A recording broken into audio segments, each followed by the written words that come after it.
Olá, saudações em Cristo. A palavra do Senhor em 2 Timóteo capítulo 3, versículos 16 e 17 diz assim: Toda a Escritura é inspirada por Deus e útil para o ensino, para a repreensão, para a correção, para a educação na justiça, a fim de que o homem de Deus seja perfeito e perfeitamente habilitado para toda boa obra.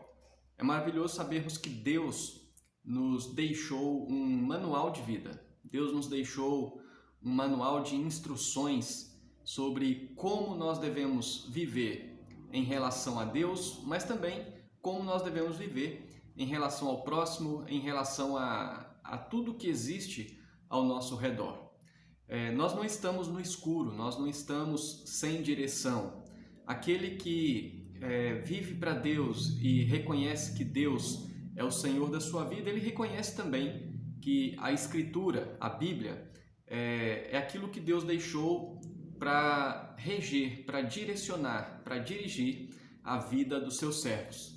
E é interessante porque o apóstolo Paulo diz que toda Escritura é inspirada por Deus. Quando nós pensamos na inspiração, nós estamos falando exatamente da ação de Deus através da qual ele falou, ele soprou aos seus servos, a quem ele escolheu para escrever a Escritura, aquilo que eles deveriam registrar. Portanto, a Bíblia, a Escritura, ela é de fato a palavra de Deus, porque os homens santos, separados por Deus, que foram usados por Deus para escrever a Escritura, eles receberam de Deus aquilo que eles deveriam registrar. Portanto, como diz o apóstolo Pedro, nenhuma revelação, nada foi escrito por vontade própria de nenhum homem, de nenhuma pessoa, mas Deus inspirou,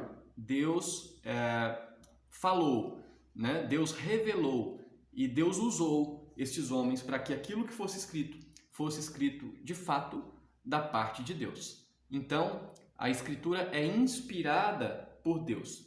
E o apóstolo Paulo aqui diz que ela é útil para o ensino, para a repreensão, para a correção e para a educação na justiça.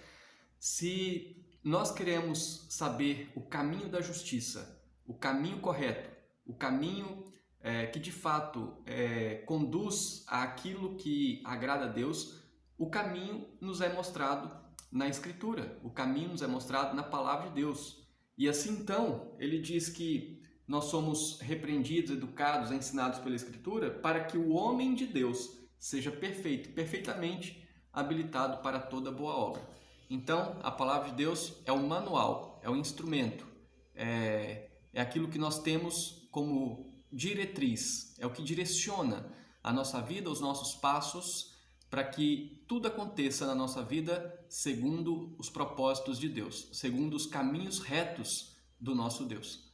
Que Deus nos abençoe e tenhamos prazer na lei do Senhor. Um grande abraço.